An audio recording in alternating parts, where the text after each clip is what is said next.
Olá, tudo bem? Boa noite. É muito bom estarmos juntos aqui, mais neste estudo tremendo, maravilhoso sobre Apocalipse, profecias de esperança.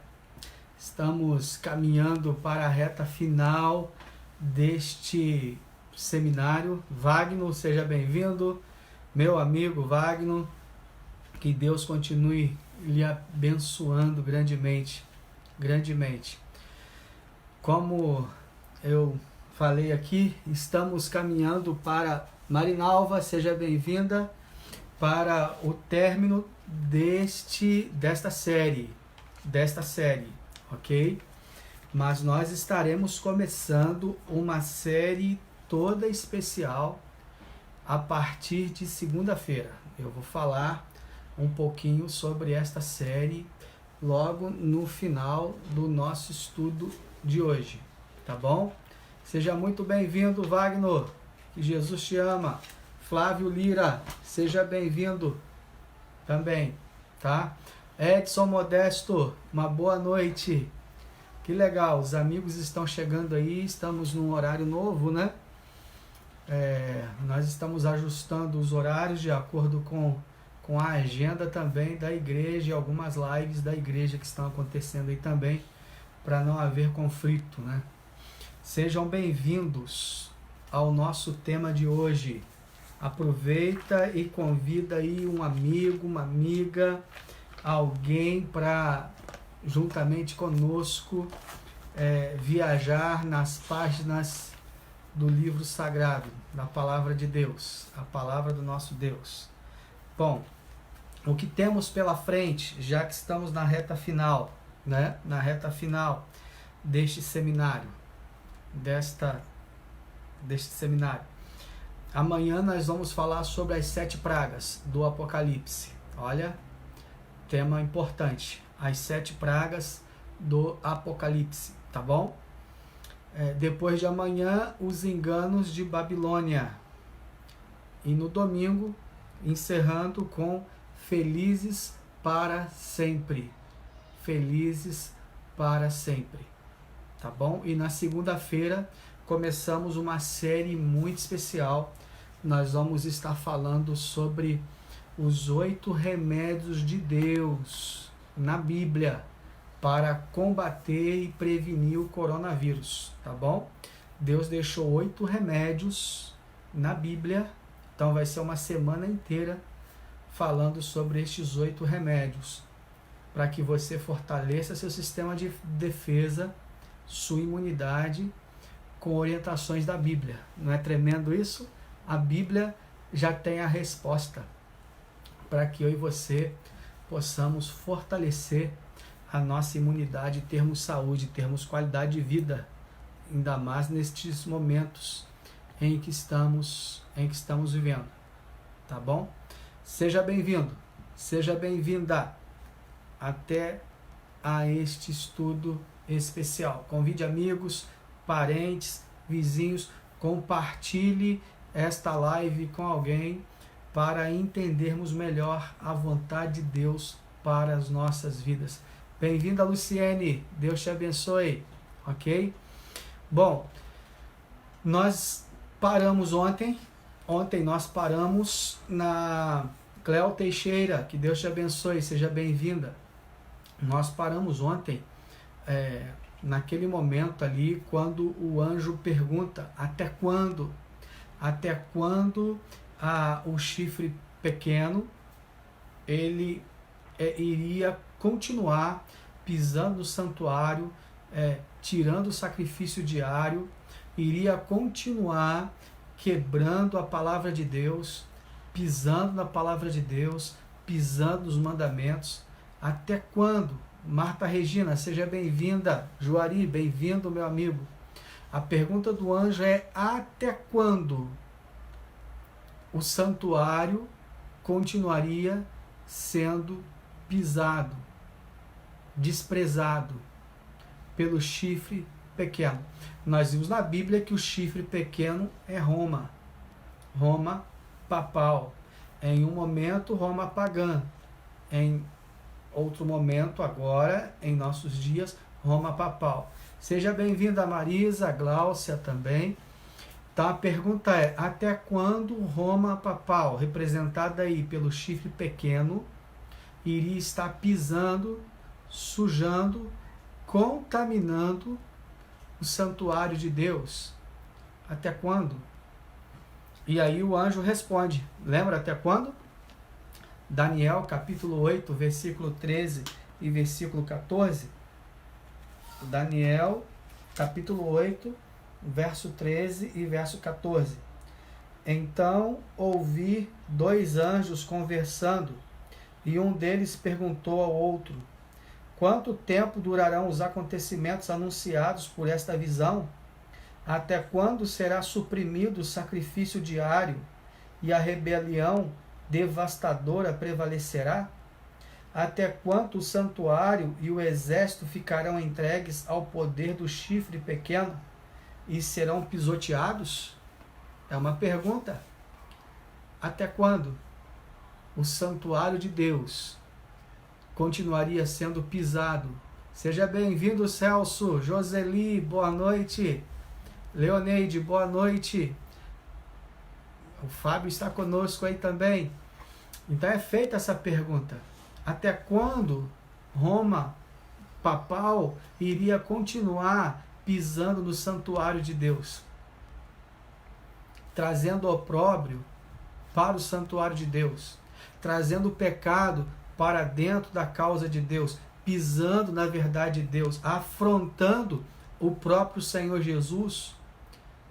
Colocando homens com prerrogativas que só pertencem a Deus para perdoar pecados, colocando Maria como intercessora no lugar de Jesus, colocando a verdade do sábado por terra, deixando Jesus sair do centro e colocando o homem, a igreja e a missa no lugar do próprio Deus. E o próprio líder desta igreja agindo como se fosse o próprio Deus aqui na terra. É sobre esta pergunta que o anjo está falando ao outro. Até quando isso vai durar? Então é dada a resposta no verso 14. Vamos ver? Verso 14, Daniel 8,14. Ele me disse, isso tudo levará 2.300 tardes e manhãs. Então o santuário será purificado. Amém? Até quando? Então o anjo responde, até 2.300 tardes e manhãs. Pega a sua Bíblia, pega a sua caneta, calculadora. Profecia também é matemática. A Bíblia é tremenda, mas você hoje vai sentir uma paz muito grande no seu coração. Não saia do estudo sem vá até o final. Ele é desafiador, não é nada difícil de se entender, mas requer um pouquinho mais da sua e da minha concentração, porque a profecia é respondida com detalhes, com requintes de revelação, mas você vai receber uma paz muito grande no seu coração ao estudar estas profecias, esta profecia com exatidão. Tá bom? Seja bem-vinda, Janita. Jesus te ama. Boa noite. Jesus te ama muito, Janita. Então vamos lá, vamos estudar. Bom, o anjo está respondendo para o anjo que o chifre pequeno, Roma pagã, iria estar pisando na verdade, pisando no santuário, cometendo todas essas atrocidades que nós temos visto mesmo em nossos dias, até 2.300 tardes e manhãs. Bom, se nós levamos em conta o princípio dia-ano, lembra do princípio dia-ano? Quando um dia na Bíblia, em profecia, corresponde a um ano, então 2.300 tardes e manhãs, ou seja, 2.300 dias, porque uma tarde, uma manhã forma um dia, então automaticamente 2.300 dias, na verdade, de acordo com a conversão profética de que cada dia equivale a um ano, na verdade são 2.300 anos. O anjo responde: olha, esta visão, esta perseguição contra o povo de Deus, contra o santuário de Deus, contra a palavra de Deus, esta afronta religiosa daquele que se coloca no lugar de Deus, agindo como se fosse o próprio Deus, vai durar até 2.300 anos. Oh, que beleza! O segredo então é descobrir quando é o início dessa profecia. A Bíblia fornece detalhes de quando começam esses 2.300 anos? Se nós descobrirmos quando começam os 2.300 anos, então nós vamos saber quando terminou. E então, se terminou, quando começou a purificação do santuário. Vamos ver se nós encontramos vestígios para o início dessa data na Bíblia? Primeiro, vamos aos detalhes da resposta, tá bom? Então, já vimos aqui que a profecia corresponde a 2.300 anos. O próprio capítulo de Daniel identifica isso como sendo uma profecia muito longa. Por exemplo, ele sugere os impérios envolvidos. Lembram que nós estudamos? O Império Medo-Pérsia, representado por aquele cabrito, né? O Império Medo-Pérsia, ok? E o Império da Grécia, representado pelo bode peludo. Então, há de se entender. Fernanda Torres, seja bem-vinda. José Maia, bem-vinda. Bem-vinda, Deus te abençoe. José Maia, Deus te abençoe, José Maia.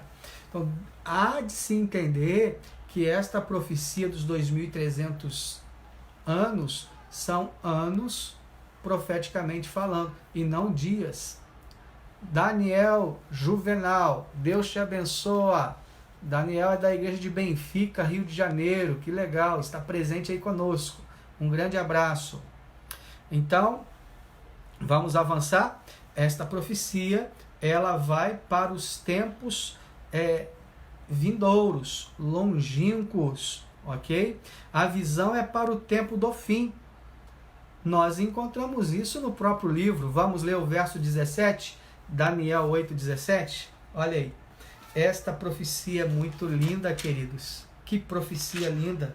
Daniel capítulo 8, versículo 17, diz assim, a palavra de Deus: quando ele se aproximou de mim, fiquei aterrorizado e caí prostrado. Ele me disse: filho do homem, falando a Daniel, filho do homem, saiba que a visão se refere ao tempo do fim. Uau, a visão se refere ao tempo do fim. Verso 19 agora. Verso 19. E disse: vou contar-lhe o que acontecerá depois no tempo da ira, pois a visão se refere ao tempo do fim. Agora olha o verso 26. A visão das tardes e das manhãs que você recebeu é verdadeira. Cele, porém, a visão, pois refere-se a um futuro distante, ao tempo do fim. Amém? Se refere a 2.300 anos. E a profecia nos leva para o tempo do fim. Tá bom? O tempo do fim. O que aconteceria bem próximo. Janita, que legal, que Deus te abençoe. Isso aí. Bom, a ação do chifre pequeno quanto santuário, claro, é evidentemente simbólica, tá bom? De fato, o chifre pequeno não atingiu o céu, ok? Não atingiu o céu. É simbólico, ele atingiu simbolicamente. Mas lança por terra a verdade divina. Olha aí, Daniel 8:12. Ele atinge o céu no sentido de pisar a verdade divina. Daniel 8:12. Vamos lá? Daniel capítulo 8, 12. Por causa da rebelião, o exército dos santos e o sacrifício diário foram dados ao chifre pequeno. Ele tinha êxito em tudo que fazia, e a verdade foi lançada por terra. Então, Roma, o chifre pequeno, lançou a verdade por terra, tá bom? Fazendo tudo o que nós conhecemos como sendo doutrinas inválidas, errôneas, e levando as pessoas a praticarem estas mentiras condenadas pela Bíblia. Ok? Então, o que acontece mais, o que o chifre pequeno faria? De fato, ele não atinge o céu, como falamos, realmente, mas simbolicamente lançando a verdade por terra. Lança por terra a verdade divina e realiza uma obra de contrafação do ministério de Cristo no santuário celestial. Por exemplo, Jesus, Marisa, bem-vinda. Jesus está no ministério celestial, no Santo dos Santos, ministrando a mim e a você no santuário celestial, ministrando para a nossa salvação, intercedendo por nós. E o chifre pequeno coloca quem intercedendo no lugar de Cristo? Maria. Quem perdoando no lugar de Cristo? Os seus sacerdotes, os padres, o próprio Papa.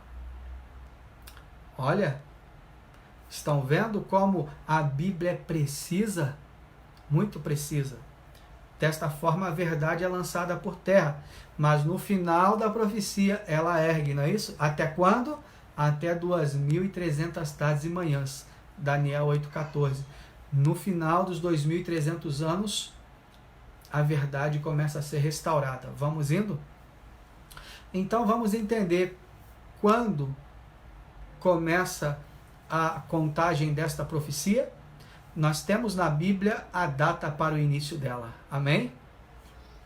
Se temos a data para o início, então fica fácil projetar o fim da profecia. Só precisamos saber do início. A partir daqui é só avançarmos 2.300 anos. Então vamos descobrir a data inicial? Vamos lá. No próprio livro de Daniel nós encontramos Daniel capítulo 9, versículo 24 até o versículo 27. Daniel capítulo 9, versículo 24 até o versículo 27. É riquíssimo em detalhes. Vamos lá? Diz assim a palavra de Deus. 70 semanas, grava aí, 70 semanas, lembra do princípio de ano, tá? 70 semanas, cada semana tem 7 dias. Aí você vai multiplicar 70 vezes 7, 490 dias. Só que na verdade são 490 anos. Ok? 70 semanas estão decretadas para o seu povo e sua santa cidade, a fim de acabar com a transgressão. Lembra até quando? A fim de acabar com a transgressão, dar fim ao pecado, expiar as culpas, trazer justiça eterna, cumprir a visão. Que visão? A visão dos 2.300 anos. E a profecia, e ungir o Santíssimo. Ungir o Santíssimo. Saiba e entenda que a partir... Agora, quando então que esta visão... qual é a partida inicial dela? Aqui está no verso 25. Saiba e entenda que a partir da promulgação do decreto que manda restaurar e reconstruir Jerusalém, até a ungido, o líder, até que o ungido, o líder, venha, haverá 7 semanas e 62 semanas. Ela será reconstruída com ruas e muros, mas em tempos difíceis. Depois das 62 semanas, o ungido será morto, e já não haverá lugar para ele. A cidade e o lugar santo serão destruídos pelo povo do governante que virá.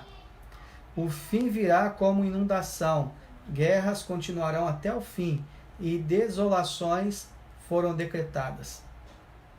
Com muitos ele fará uma aliança que durará uma semana. No meio da semana, ele dará fim ao sacrifício e à oferta. E numa ala do templo será colocado o sacrilégio terrível, até que chegue sobre ele o fim que lhe está decretado. Ok? Vamos entender então? Nós vimos aqui a própria profecia trazendo para nós vestígios de quando começam os 2300 anos. Bom, nós vimos que inicia o texto com a menção das 70 semanas. Aí 70 vezes 7, 490 dias. Como nós estamos falando de uma profecia de 2300 anos, 490 anos. Esses 490 anos que vimos na Bíblia estão determinados. A palavra determinado em hebraico significa cortado, separado para o povo judeu. Desse período maior, tá claro? 70 semanas, ou seja, 490 anos, é o ponto inicial dos 2300 anos. Uma parte da grande profecia de tempo, dos 2300 anos, é os 490 anos. Essa é uma parte da profecia que iria se cumprir no povo judeu. Seria como se fosse o último momento, a última oportunidade para o povo judeu.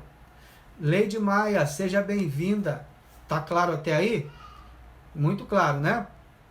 As 70 semanas, ou seja, 490 anos, é uma parte menor dos 2300 anos, que cumpriu na vida do povo judeu.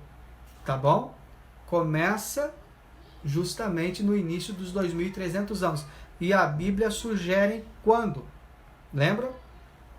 É na ordem para restaurar e edificar Jerusalém. Aí começa o início dos 2300 anos, onde 490 anos é para o povo judeu e o restante chega até nós hoje. Vamos ver isso? Então, quando foi o início para a reconstrução de Jerusalém, que é o início dos 2300 anos? Muito simples. Se nós vamos em Esdras, lá em Daniel 9, 24 a 27, fala que tem um decreto. E é na data desse decreto que inicia os 2300 anos. É o nosso ponto inicial para os 2300 anos. Em Esdras 7, fala do decreto do rei Artaxerxes I. Maria de Fátima, seja bem-vinda. Autorizando a reconstrução de Jerusalém. E quando foi esse decreto? No ano 457 a.C. Gabriel Babo, seja bem-vindo. Uau, como a profecia precisa. Então, de acordo com Daniel 9, 24 a 27, o início da profecia dos 2300 anos seria no decreto para a reconstrução de Jerusalém, que está em Esdras 9, Esdras 7, e que é precisamente o ano 457 a.C. Já que nós descobrimos o início da profecia, então é só avançar de 457, 2300 anos à frente. Vamos ver? Mas tem algumas coisas interessantes nesse período pequeno para cumprir. Edson Baense, seja bem-vindo para cumprir ainda no povo judeu. Por exemplo, de acordo com a profecia, 69 semanas, ou seja, 483 anos dessas 70 semanas, após o decreto, deveria aparecer quem? O ungido, o príncipe. Olha como é tremendo isso aqui, gente. Isso cumpriu quando? O príncipe seria ungido quando? Não é assim que está na Bíblia? Uma semana, ainda no início da semana, o príncipe seria ungido. Quem é o príncipe? Claro, é Jesus. Quando Jesus foi ungido? No ano 27 depois de Cristo. E como se deu a unção dele? Desculpem. Como se deu a unção de Jesus? Foi no batismo dele, lembra? Quando Jesus foi batizado por João Batista no Rio Jordão, ali a Trindade estava presente. Jesus, o Deus Filho, Deus pleno, Filho, o Deus Pai que falou o quê? Este é o meu Filho amado, e o Deus Espírito Santo que corporeamente pousa sobre Jesus. Ali Jesus é um ungido. Em Lucas 4 fala sobre isso. Então ali Jesus foi ungido, tá bom? Então até ungido um príncipe. Olha como essa profecia é tremenda. A unção de Jesus foi no ano 27, ou seja, na última semana das 70 semanas, que era aquele período de tempo, do tempo maior de 2.300 anos, mas um período menor de 490 anos para o povo judeu. E no final desse período menor, na última semana, seria uma última semana profética, justo 7 anos, que começa aqui, ó, na unção de Jesus, essa última semana profética, terminando os 490 anos para os judeus. Começa na unção de Jesus no ano 27, registrando profeticamente. Até porque Messias, em hebraico, significa ungido. E Cristo, em grego, significa ungido, cumprindo a palavra de Deus. Ok? A proclamação de Jesus no tempo do fim, olha aí Marcos 1,15. Marcos 1,15. Mateus, Marcos, olha que tremendo esta profecia. Capítulo 1, versículo 15. Jesus é ungido, é batizado e olha o que ele sai pregando. Marcos capítulo 1, versículo 15, diz assim. Marcos 1,15. O tempo é chegado, diz a ele, o reino de Deus está próximo, arrependam-se e creiam nas boas novas. O tempo é chegado. Que tempo? Jesus está falando desse tempo. O tempo em que a profecia de Daniel 8,14 estaria se cumprindo, justamente dando início na última semana, fechando esta profecia dos 490 anos, na última semana que mostra o batismo de Jesus, a morte de Jesus e a pregação do Evangelho aos gentios. Por isso ele fala, o tempo está chegando, o tempo está próximo, arrependam-se. Refere-se ao cumprimento do aspecto tempo envolvido então na profecia.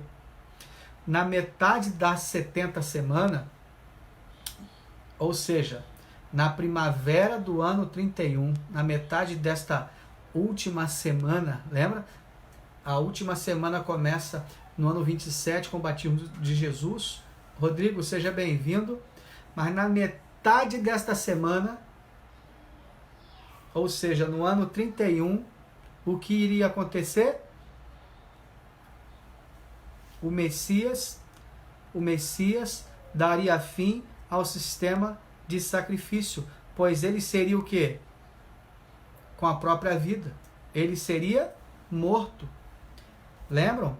O serviço do santuário terrestre não mais seria necessário, porque no ano 31, na metade da semana, cumprindo os 490 anos para o povo judeu, o Messias seria morto.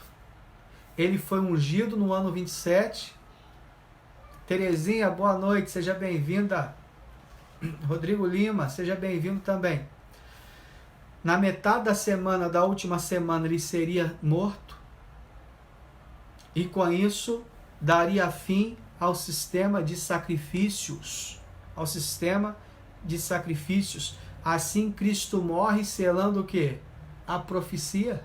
Não é tremendo isso? No ano 34, então, encerram-se os 490 anos, com o início da pregação cristã aos gentios.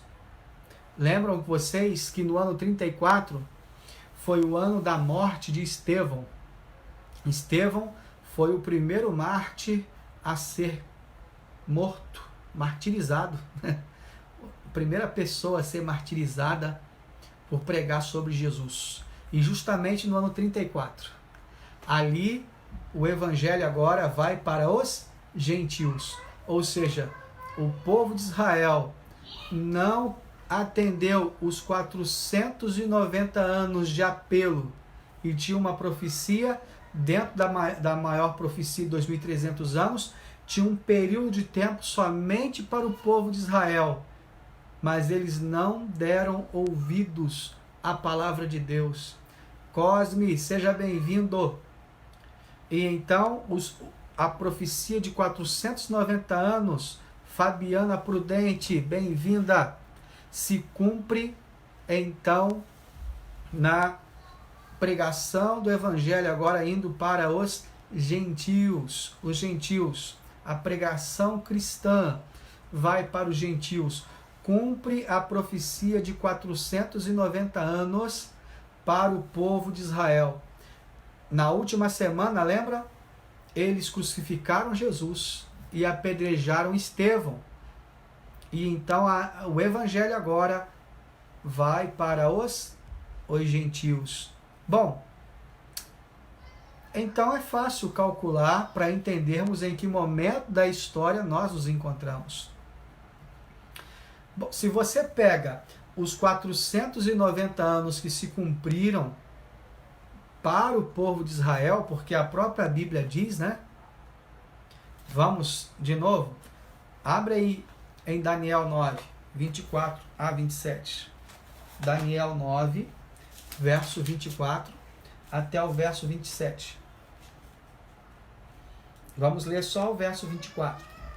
Daniel capítulo 9, versículo 24 diz assim: 70 semanas estão decretadas para o seu povo e para a sua santa cidade.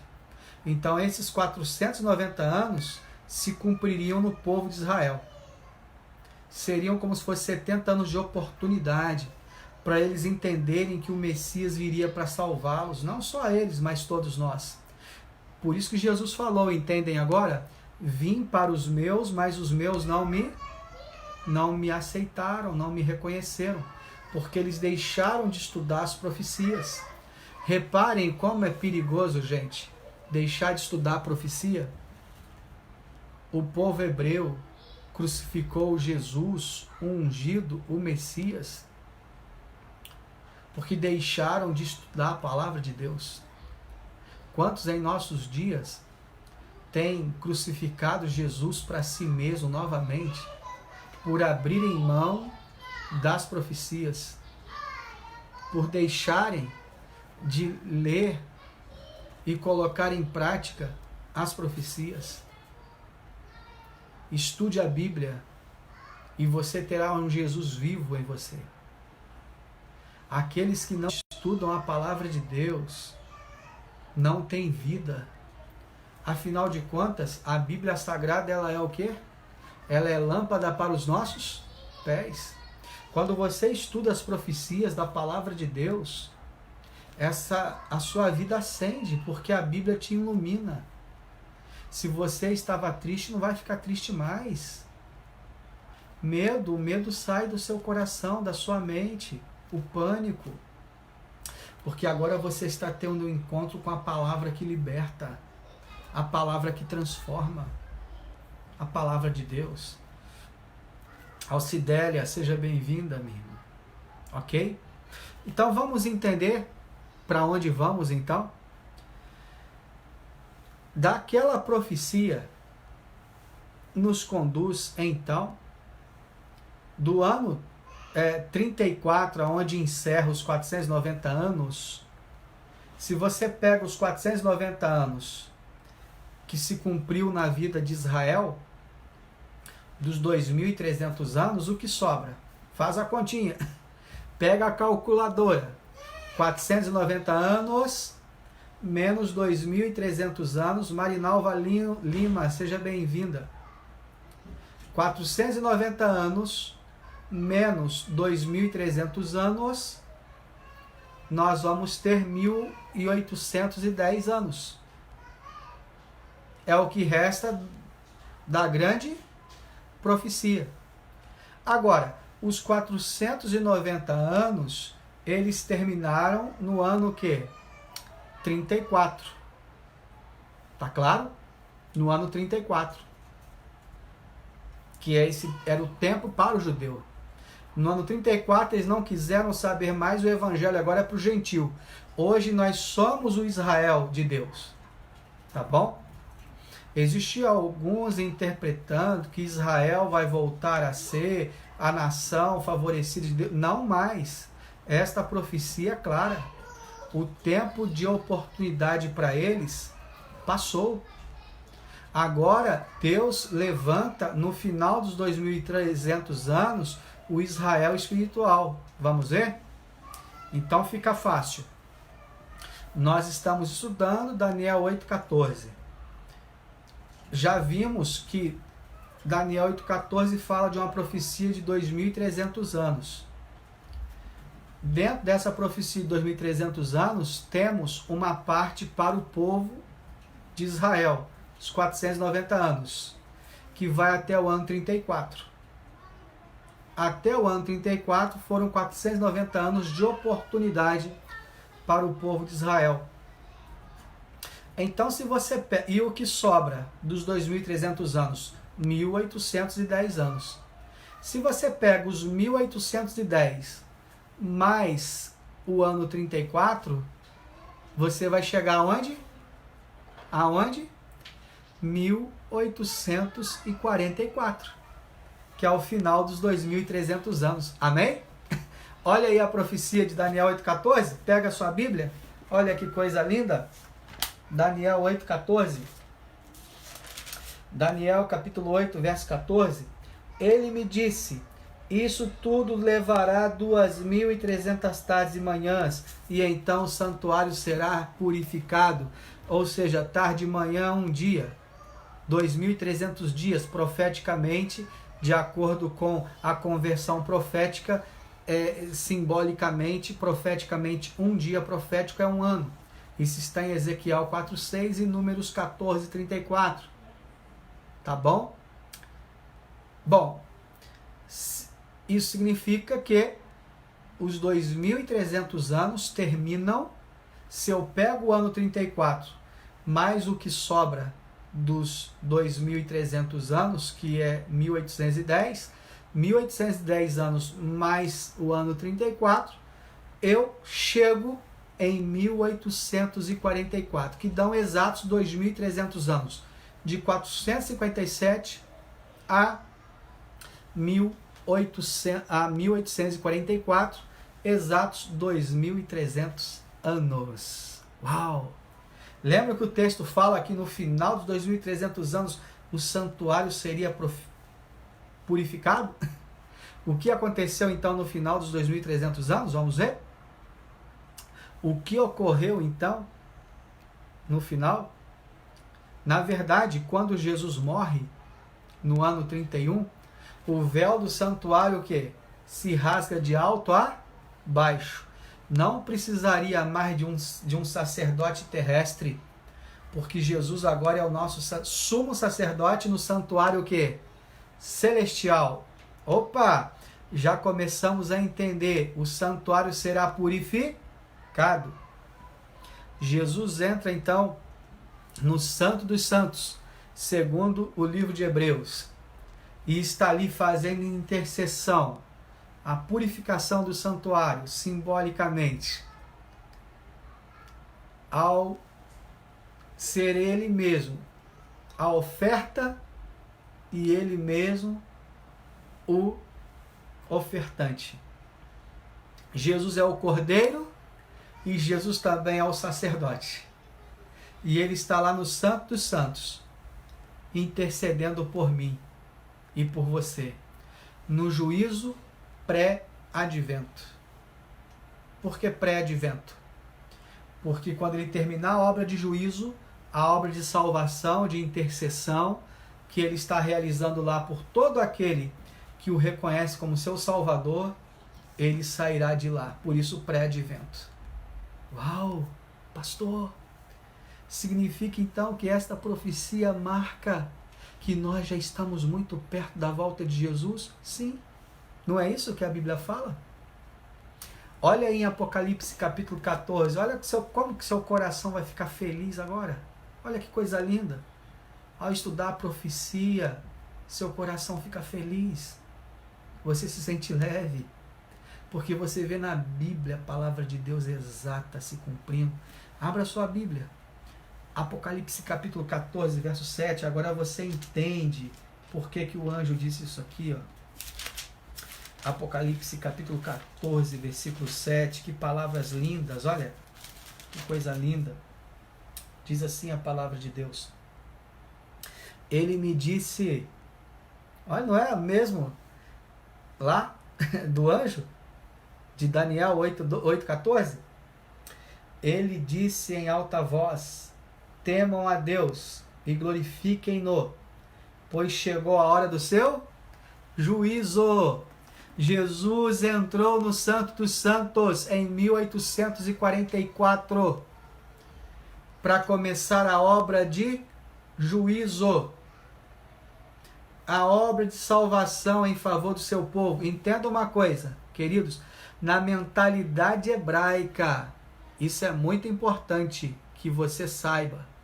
Na mentalidade hebraica, quando se falava de juízo, o sinônimo de juízo era salvação, tá bom? Na nossa mentalidade ocidental, quando fala de juízo é o quê? É destruição, é pavor. Na mentalidade hebraica, não. Juízo era sinônimo de salvação. Amém, Marcos? Isso aí, meu amigo Marcos. Juízo na mentalidade hebraica é salvação. Por isso, quando a Bíblia fala temam a Deus, glorifique a Deus, é reverência, é adoração, porque Ele está lá para te salvar. Ele não está lá para te condenar. Jesus está no Santo dos Santos para te salvar. Nenhum homem, essa é a mensagem do santuário. Ninguém pode perdoar o seu pecado. Ninguém pode te salvar, a não ser aquele que está no Santo dos Santos. Por isso a Bíblia fala, temam a Ele, adorem a Ele. Não adorem nenhum pastor. Tem gente adorando o pastor. Tem gente que não pode dar um passo sem pedir permissão ao pastor. O padre. O padre não pode salvar, o pastor não pode salvar. Só Jesus pode salvar. A Bíblia no santuário fala, vá para Ele, tema Ele, respeite a Ele, adore a Ele, reverencie a Ele, dê tudo de si para Ele. Só Jesus pode salvar. E Ele está lá no Santo dos Santos, ministrando o santuário a seu favor. Ele é o verdadeiro sacerdote lá. Fred, seja bem-vindo. Maria Inês. Como demonstração desse fato, Deus permitiu, para mostrar de uma vez por todas, que o homem não pode fazer nada para salvar o homem, que o sistema do santuário terrestre teria seu fim na cruz do Calvário. Deus permitiu para evidenciar. No ano 70, o templo foi totalmente o quê? Destruído. além do santuário, do véu do santuário rasgar quando Jesus morreu, mostrando que a intercessão agora é Jesus quem faz por nós, e sempre foi assim, mostrando que agora nós temos um sumo sacerdote, podemos ir a ele, que ele vai nos salvar. A obra de juízo é para salvar o povo que está indo a ele, porque aquele que não está indo a ele já está perdido, não quer saber de ir a ele. Agora, se eu sei que ele está lá fazendo uma obra de juízo, de intercessão, de salvação a meu favor, eu quero me ater a ele, eu quero me agarrar a ele, segurar nas vestes dele, aceitar o que ele está fazendo lá no céu por mim, confessar meus pecados somente para ele, pedir perdão somente a ele. Por isso, ele permitiu, para não deixar dúvidas alguma, que somente ele intercede e é o nosso juiz, e o juízo começou em 1844. A oportunidade de salvação começou e falta muito pouco para terminar essa oportunidade que começou. O tempo do fim começa, nós vimos aqui em 1798. Em 1844, Jesus entra no Santo dos Santos e começa a obra de juízo. A qualquer momento ele vai sair dali. Por isso, a mensagem urgente é: temam a Deus e dai-lhe glória, porque vinda é a hora do seu juízo. No ano 70, o templo foi destruído, para não restar nenhuma dúvida de que o templo celestial está de pé e sempre esteve de pé, e o verdadeiro sumo sacerdote está lá no meu, intercedendo, está lá no lugar dele, intercedendo por mim e por você. Uma vez que o templo não existe mais, a profecia que termina em 1844, evidentemente, se projeta para uma realidade celestial. É nesse ano que inicia o juízo pré-advento. No final, lembra? E o santuário será purificado. Inicia-se um juízo pré-advento. O que é o juízo pré-advento? É um juízo que estaria acontecendo um pouquinho antes da volta de Jesus. Por isso que a Bíblia fala: temam a Deus e dai-lhe glória, porque é vinda a hora do seu juízo. Daniel 12, verso 4, fala que é justamente nesse tempo que as profecias começariam a ser entendidas. Vamos ver? Olha que coisa linda. A partir de 1844, ou seja, o tempo do fim. Olha aí, Daniel 12, 4. Mas você, Daniel, feche com o selo as palavras do livro de Daniel até o tempo do fim. Tá vendo? Muitos irão por todo lado em busca de maior conhecimento. Então, no tempo do fim, de 1844 para cá, as profecias de Daniel, Apocalipse, começam a ganhar interesse. Começam a ganhar interesse. A história registra um despertamento sem igual nos estudos de Daniel e Apocalipse. Por todo mundo, Daniel e Apocalipse, especialmente no fim do século XVIII e século XIX. O mundo todo é iluminado com os estudos de Daniel e Apocalipse. Você sabe qual foi o maior reavivamento da história? Sabe qual foi? O maior avivamento da história se deu de 1840 a 1844. Justamente no período em que o mundo começou a estudar Daniel e Apocalipse. Nesse período, os crimes baixaram. Tavernas, boates, bares se convertiam em casas de culto. As igrejas tinham culto todos os dias, manhã, tarde e noite. Aconteceram menos divórcios, menos adultérios, menos homicídios. Isso está registrado na história. Foi o maior avivamento da história. Sabe por quê? Porque quando eles começaram a estudar Daniel e Apocalipse, um fazendeiro, grande pregador da palavra de Deus, chamado Guilherme Miller Batista, ele era da Igreja Batista, começa a estudar esta profecia de Daniel 8,14. E Miller interpretou que o final, na purificação do santuário, seria a volta de Jesus. Ora, Miller entendeu que se ele descobrisse o início da profecia, chegaria no final da profecia a volta de Jesus. E Miller começou um movimento millerita, pregação do Evangelho, pregação da volta de Jesus, um movimento chamado Adventista. Não era Igreja Adventista. Adventista por quê? Porque ele começou então a pregar, dizendo que Jesus voltaria em 22 de outubro de 1844, final da profecia dos 2.300 anos. Miller não estava correto sobre o evento, não era a volta de Jesus. Ele estava correto sobre a data. A profecia terminaria em 1844.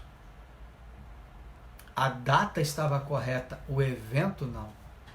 Em 1844 começa o juízo pré-advento, ou seja, um pouquinho de tempo em que Jesus se encontra no santuário, que a qualquer momento ele poderá sair de lá. Sabe o que eu vejo nessa profecia? Que Jesus não demora a voltar. Segundo essa profecia, o tempo que Jesus está para voltar é de 1844 para cá. De 1844 para cá, não tem mais outra profecia. A qualquer momento Jesus pode voltar. Mas dá 22 de outubro de 1844 e Jesus não volta. O movimento millerita, então, o movimento que pregava a volta de Jesus, enfraquece. Mas alguns abandonam a fé, outros continuam marcando datas e datas, mas um grupo menor deste grande grupo que incendiou o mundo, Carolina, seja bem-vinda. Um grupo menor deste grupo que incendiou o mundo com a pregação do Evangelho, que errou com relação ao evento, não com relação à data, voltou para a Bíblia. Senhor, o que erramos? No que erramos? E ficou registrado como grande desapontamento na história. Eles voltaram para a Bíblia e perguntaram para quem? Para a Bíblia. Porque a Bíblia é que responde. E eles foram, a Bíblia os conduziu a Apocalipse 10:11. Vamos ver? Olha que coisa linda. Apocalipse capítulo 10, versículo 11. A Bíblia responde porque é que eles erraram em relação ao evento. Acertaram na data, mas erraram quanto ao evento. Vamos ver? Apocalipse 10:11 diz assim: Então me foi dito, é preciso que você profetize de novo acerca de muitos povos, nações, línguas e reis. Então eles foram a este livro do Apocalipse, profecia do Apocalipse no capítulo 10, verso 11, onde um anjo está com um livrinho na mão de Daniel. O anjo está com os pés na água e na terra. Alcance geral do que aconteceu lá no período da pregação de Guilherme Miller. Alcançou todo mundo. Para vocês terem uma ideia, câmaras de deputado abriam, os senadores, para a pregação da palavra de Deus. Parou o mundo para ouvir esta mensagem. Foi o maior avivamento da história, mas Jesus não veio. Jesus não veio. Então, um grupo continua marcando datas.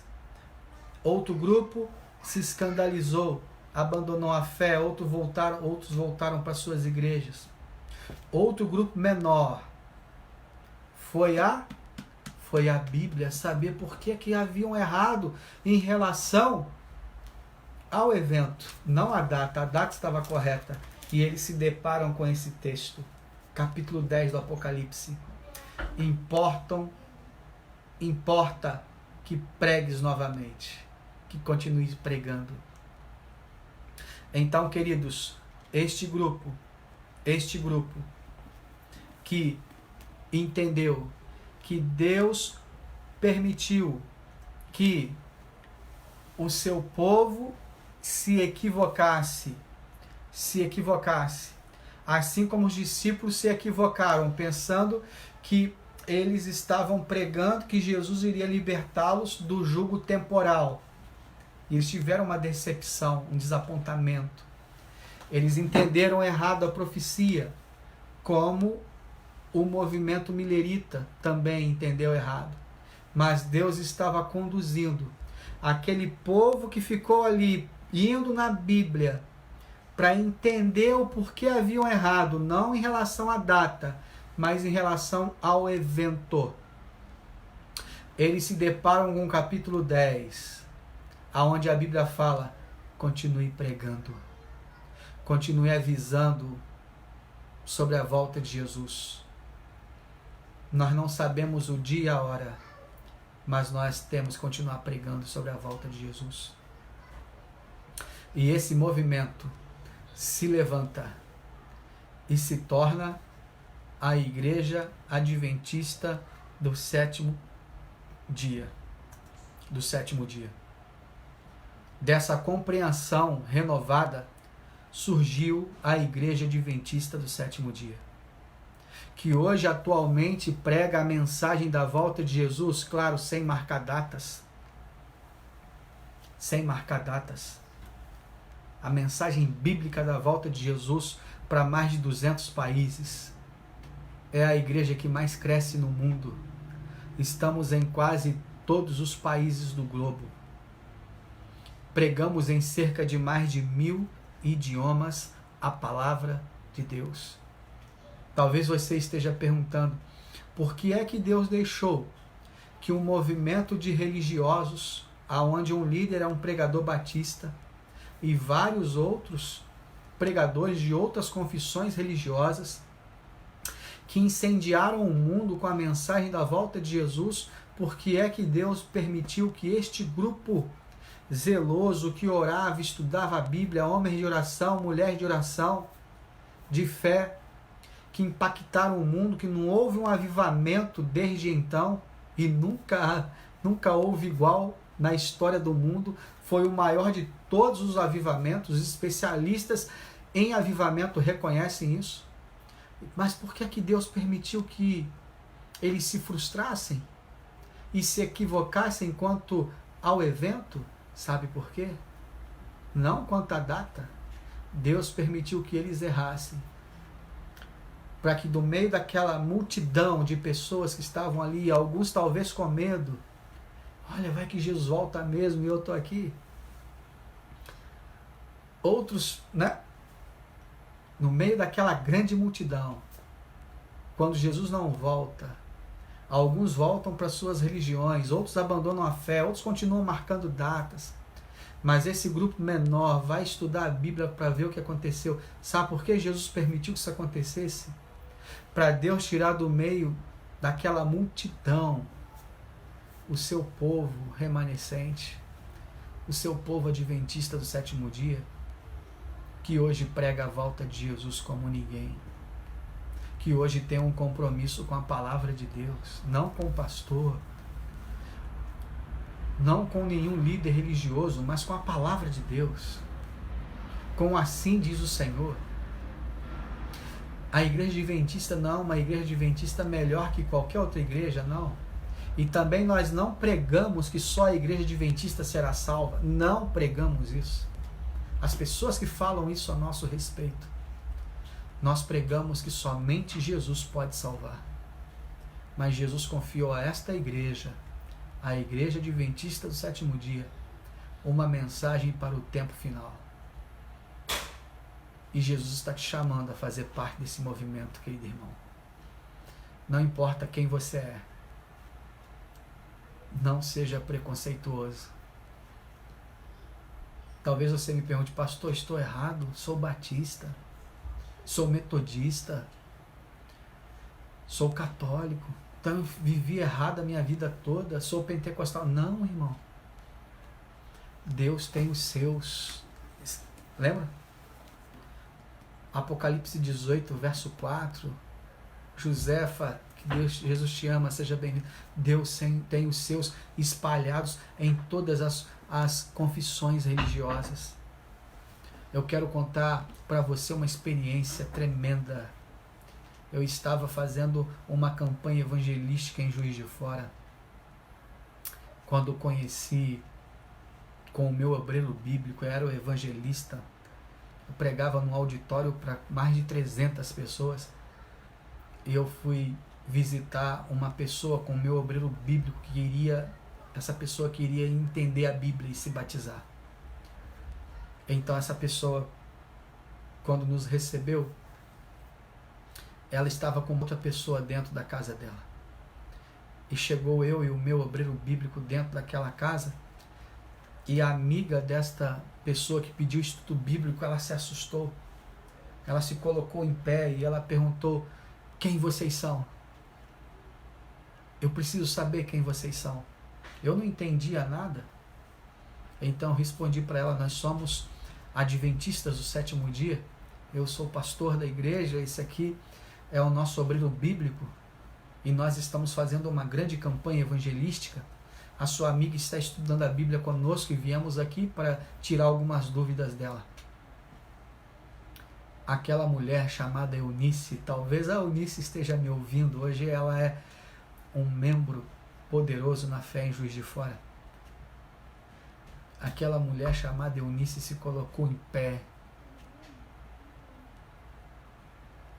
e disse para mim: eu quero saber tudo sobre essa igreja, pastor.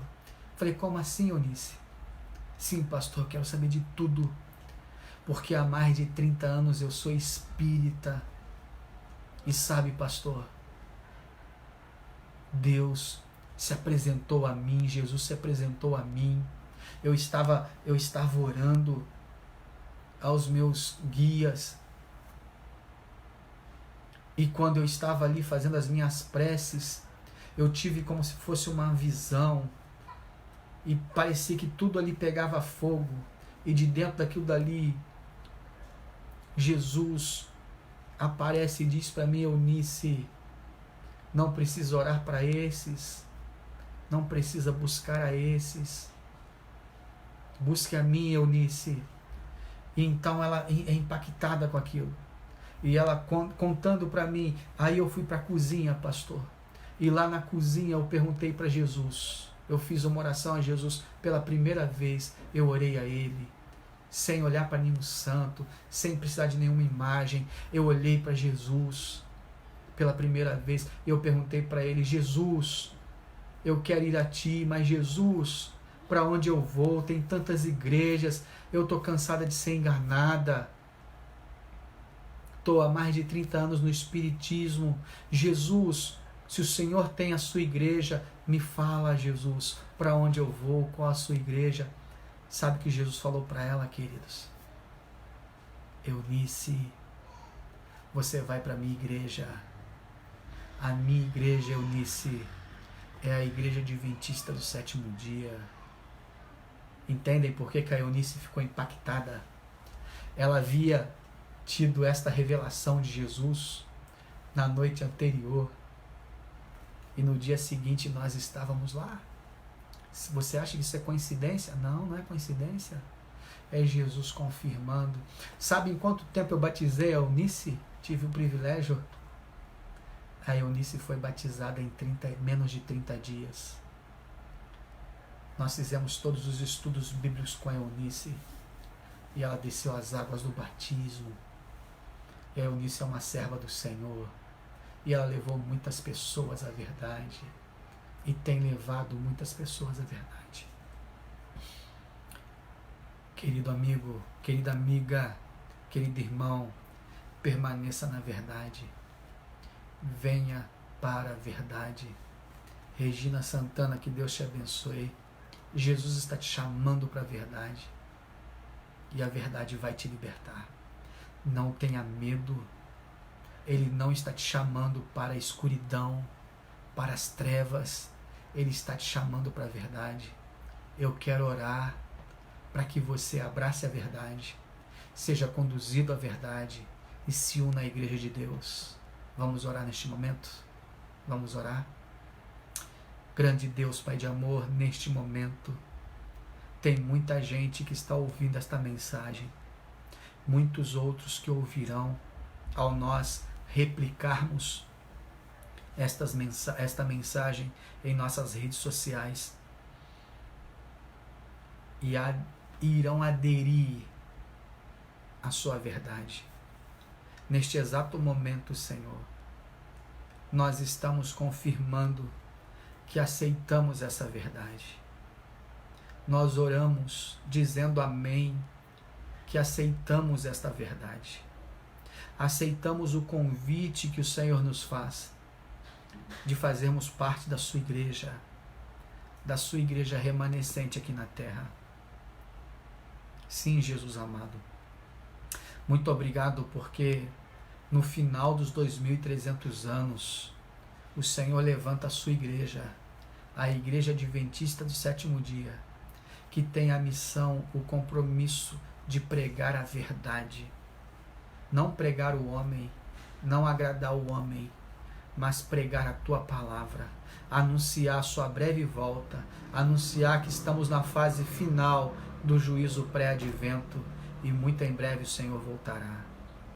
Abençoa, Senhor, as pessoas que tomaram as decisões hoje aqui. Abençoa esta pessoa. Muitas não vão ser compreendidas por seus familiares ao se tornarem adventistas do sétimo dia, ao aceitarem esta mensagem. Muitas não serão bem compreendidas, mas, Senhor, não tem paz maior, segurança maior, como a sua própria palavra diz, em saber que seus filhos andam na luz. Muito obrigado por nos trazer esta luz. Ajuda-nos a andarmos na luz. Conceda poder aos teus filhos que abraçaram esta verdade, para que eles possam ir avante nesta verdade, pois resta pouquíssimo tempo. Muito em breve o Senhor voltará. O Senhor já está terminando a sua obra de intercessão no santuário celestial, que começou em 1844. Muito em breve o Senhor sairá daí. A porta da graça se fechará. Senhor, perdoa os nossos pecados, lava-nos completamente, salva-nos, salva as nossas famílias. Eu peço uma bênção toda especial para cada amigo, cada amiga que está ouvindo esta mensagem. Em nome de Jesus. Amém. Amém. Querido amigo, querida amiga, Deus te abençoe. Amanhã o nosso tema será sobre as 7 pragas. Só lembrando para você, tá bom? Nós estamos finalizando esta série. No domingo a gente encerra. Então amanhã nós vamos estar de novo aqui 8 da noite. Depois de amanhã também, 8 da noite. No domingo a gente encerra esta série e nós vamos começar na segunda-feira uma nova série. Uma série falando sobre os 8 remédios de Deus na Bíblia para vencermos o coronavírus, tá bom? 8 remédios de Deus. Você vai ver na Bíblia os 8 remédios de Deus para que você tenha seu sistema imunológico fortalecido. Deus já reservou para nós aqui na sua palavra esta orientação maravilhosa, ok? Deus te abençoe, viralize por gentileza. Você que gostaria de ter todas estas palestras, todos esses episódios, entra lá no YouTube, lá no meu canal, ok? Abrindo o código Wilson Gonçalves Arruda, entra lá e você vai baixar toda esta série e outras mais que nós estamos deixando lá, tá bom? Deus te abençoe, um forte abraço, conto com a sua ajuda para que você seja missionário online. Replique, viralize esta mensagem com quantos você puder, para que o nosso Senhor Jesus possa alcançar o máximo de pessoas através de mim e de você. Deus te abençoe, um forte abraço e até amanhã, 8 da noite. Fique com Deus, um forte abraço.